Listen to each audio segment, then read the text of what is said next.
Folks, we are reaching the end of Nebraska fall practice, and you know what that means. The season is almost here, but I've noticed something. Over these past couple weeks, there's one positional group alone that has stood above the rest, that has completely shined. Nobody's even talking about it, and it might just be the best unit on this entire team. Today, we're going to have a big time discussion around the Husker linebackers, a fall practice update, who's shining, who isn't, some updates around this depth chart with the 1 deep, with the 2 deep, some breakout players, and so much more. And then we'll answer the question, with everything we learned from fall practice, all the nuggets, is this the best positional group on the team, and everything else you need to know. So real quick, this video is jam-packed with information. Hit that like button if you're fired up. And also, the season's almost here. If you're a diehard Nebraska fan and you're not subscribed, what are you waiting for? For daily content, talking your favorite team, it's a no-brainer. It takes 2 seconds. Hit that subscribe button. Thank you so much. But without further ado, we have a lot to talk about. Nebraska is wrapping up fall practice. The season is almost here. But one thing that I've noticed over these past couple weeks in particular, there's one positional group in practice specifically that has shined. Every single day you're hearing something new, but people really aren't talking about it. People are talking about the wide receivers, the quarterback play, the trenches, but nobody is showing love to the linebackers. So we're going to go over every single player in detail, what they're doing well, some struggles, what's going on with this depth chart, who can you expect to shine this year, and so much more. So I want to get things started with, in my opinion, the best linebacker for Nebraska, not only throughout fall practice, but also during spring practice and likely going into the year. This is a transfer. Middle linebacker with Huskers, Marquez Watson-Trent. Now, we knew all the hype when he transferred here. Of course, he had 120 tackles last year for Georgia Southern. He was the best player in his conference in the Sun Belt, won a bunch of awards. But still, Nebraska fans going into the spring kind of were disrespecting him. A lot of people expected him to potentially not start. Vincent Shavers would start over him, Buda Wright would start over him, and that's just not the case. He has shown why he is one of the best linebackers, not only on this team, but in America during fall practice so far. He's the best tackler on this team that isn't particularly close. So we've heard over these past couple weeks from Matt Rule and from John Butler that we've struggled with tackling, with guys like Dasan McCullough, guys like Shavers, even a couple others in this linebacker core who we're about to talk about. That's not the case with MWT, right? That's not the case with this guy. He's the best tackler on the squad. If he gets a hand on you, he's going to bring you down. And at the exact same time, he's great in the pass coverage. He's great at laying the boom on you, forcing fumbles. He had 4 last year for Georgia Southern. So again, he just checks every single box. Now, I will be very honest with you. It's clear from what we've heard in fall practice, he's not the speediest guy in the world. He's not somebody who's super tall, super athletic, but he doesn't need to be. Okay, he doesn't need to be. I think sometimes in football, the raw physical traits are overstated. It really doesn't matter how tall or fast you are. If you can't make a play, you can't make a play. But if you're short and you're not fast, but you're constantly around the football and you're getting tackles or you're getting interceptions or you're catching footballs, it doesn't matter. You're a game changer. You're a player. And Marquez Watson-Trent is exactly that guy. So this is somebody who, not only is Nebraska's best linebacker, there's a very real possibility where he's Nebraska's best player on defense, not named Deshaun Singleton this year. He's going to be absolutely phenomenal. There's a reason why he's already penciled his spot as a starter on this linebacker core. So wanted to get him out of the way. But again, you go to the other middle linebackers. So we know that there's going to be 2 middle linebacker starters. Marquez Watson-Trent has already got 1 spot, but the other spot is up for grabs between Vincent Shavers and Buda Wright. And right now, it looks like it is going to be Buda Javin Wright. Now, the thing around him, I have some concerns, but I also have a lot of optimism. I'll start off with the optimism.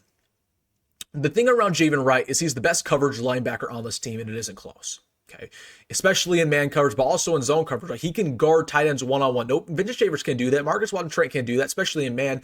So that's what you get with Javin Wright that you don't really have at all on the rest of this team, right? He's somebody 6'5", who's super athletic, super speedy.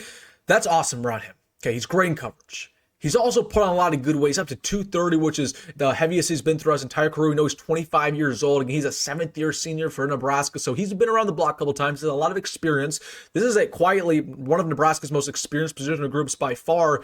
The only question I have around Javin Wright is he doesn't practice every day, because we know with his blood clots that he's had pretty much since he got to Nebraska, about 6-7 years ago, that he's dealt with blood clots time and time again. That's something he can't control. For that reason, he can't practice every single day, because if he does, the blood clots will keep coming back. So Nebraska, they said in the past, Matt Rule said in the past that they're going to play it by ear when it comes to Javin. He can't practice all the time, and during the season, they'll practice him only 1 or 2 days a week at the very most to get him ready for the actual game. Because again, if he goes full like these other guys, the blood clots, they're going to return pretty quickly, and then he's going to be out for potentially the entire season. And that could be a lot more serious than actually football. Like that could actually impact his long-term health. So Javin Wright, that's the only concern. Is that he's not a guy who's in practice every single day. And, Matt Rule's talked about this in the past where it's brought him a new perspective. He's enjoying every time he's out there because he doesn't know how long he's going to keep going out there, right? To play on the football field and play the game he loves. So that's the only concern I have around him. And also the tackling. Like tackling has not been great, but we'll talk about that as the video progresses with him. But a great coverage, so that's around Javin Wright. And then you go to Vin Shavers, who right now looks like he might not start for Nebraska with those two guys ahead of him on the depth chart, but I want to make this very clear. Vin Shavers is going to play a lot. Okay, we're going to rotate a lot of linebackers. Okay, especially from a middle linebacker standpoint, we're going to rotate about 4 or 5 middle linebackers a game. Okay, so Vin Shavers, while he might not start, he's going to play. Same deal with the rest of these guys. And Vin Shavers, again, he's had a really good fall camp with his physicality, with his tackling, which has been the second best on the team, not named Marcus Watson Trent. The only thing around him is continue to develop himself as a smart linebacker, somebody, again, who can read the offense, read what the quarterback's doing, read the eyes of the opposing players, right? That's something that really wasn't developed as a freshman, and that's expected, right? He didn't really know what he was doing out there, but he was kind of like a Levante David, where Levante, at times when he was at Nebraska, wasn't the smartest player, but he just had a knack for finding the football, making a play, taking it away. Same deal, Vin Shavers there. So the only thing around him is becoming a smarter player, and also being better in the pass coverage. Like if you're going to be, in zone coverage, we need you not to be a liability. And that's something that isn't talked about enough. Like Vin Shavers just wasn't that great in coverage last year, but he has taken a step forward. But the tackling's been phenomenal as of recently. Wasn't great at the start of fall camp, but is definitely taking a step forward. So just wanted to mention him. Is he going to have this big breakout year where he's one of the best linebackers of the Big Ten? I don't know yet. I would lean toward probably not. I think he's still kind of a far ways away. I'm expecting probably that junior year to be that big breakout season, but Vin Shavers still going to be a big part of this defense for Nebraska, and I'm excited to see what he does. And then, just talking about some of the other middle linebackers before we get to the jack position, which we have to have a conversation about, the good, the bad, the ugly. Jacob Bauer, somebody who had a pretty good fall camp as well, came on the scene as in spring ball, former walk-on rugby player, but somebody who, again, is not super athletic, obviously not very big, but just a solid tackler, kind of does all the right things. Going to be an impact player on special team as well, but should be mentioned in this middle linebacker core who's had a pretty good fall camp. But the only thing I will say about this middle linebacker group is the top four is phenomenal. I mean, you feel great about these top four guys we just talked about. But when you go past that, when you look at the depth, it's sketchy. It's bad. I mean, we're hoping that a Vincent Shavers doesn't go down. We're hoping a Marcus Watson Trent doesn't go down, because you get to the depth, you get to the Dylan Rogers of the world. You get to, Gage Stinger's out for the year now. The Roger Gradneys of the world. Some of the true freshmen in there, like Christian Jones. Those guys aren't ready yet. They just simply aren't. So you're hoping that these top guys can stay healthy, can be productive, because once again, I mean, this team is great I want to make this very clear. From a starting standpoint, the starters are as talented as they've ever been for Nebraska in the past decade. But it's clear that Nebraska, we aren't a top 10 team in America just yet because our depth isn't where it should be, right? You compare our depth to Ohio State. Obviously, if Ohio State had their top linebacker go down, that'd be a problem for them. But they have, a 4-star linebacker nipping at his heels to go get some playing time. Nebraska's not there, right? We don't have a bunch of talent in this linebacker court, and we do have talent, but they're just not ready, is the way I want to describe that. So overall, linebacker court, man, it's been really good from a middle linebacker standpoint. But I mean, we got to talk about the jacks, because I think, honestly, the jacks are a huge X factor on this team. We know that this defensive line's not very good rushing the passer. Yeah, we just don't have a game changer and get to the quarterback consistently at 3 technique or nose tackle. So you're hoping that one of these jacks can kind of step up and take away that burden, like a Dasan Convo, like Wilson McGahee we're about to talk about. And unfortunately, in fall camp, that really hasn't been the case. Dasan Convo is somebody who is incredibly athletic. He was a big-time recruit coming out of Kansas City originally. We know he is 6'5", about 240 pounds. The thing around Dasan Convo, and I just want to make this very clear, I think people expect him to be a lot better than what he's actually proven to be so far. He is very unproven. You go back to Oklahoma year 2 and year 3. Really didn't do much. The stats weren't phenomenal. Indiana, as a true freshman, he was great, but we haven't seen that for 3 years. Dasan Convo, he has a lot to prove. Okay, he's somebody who, it's either really high ceiling or really low floor for him. And there's a couple guys like a Wilson McGahee who could start super aggressive. Dasan Convo isn't up to snuff. So he's had a really phenomenal fall of practice, no question about it. But I'm not really worried about him from a coverage standpoint, from a tackling standpoint. I need him to rush the passer at an elite level. Like, I need him to get 6, 7, 8 sacks. And I just don't know if that's going to happen from what we've heard in fall camp so far. So while I feel great about this linebacker unit from a run stopping standpoint, tackling standpoint, even a coverage standpoint, the only concern is rushing the passer at elite level. And Dasan Convo probably just hasn't really proved that so far. But again, it's on wait and see mode. But I just want to say this.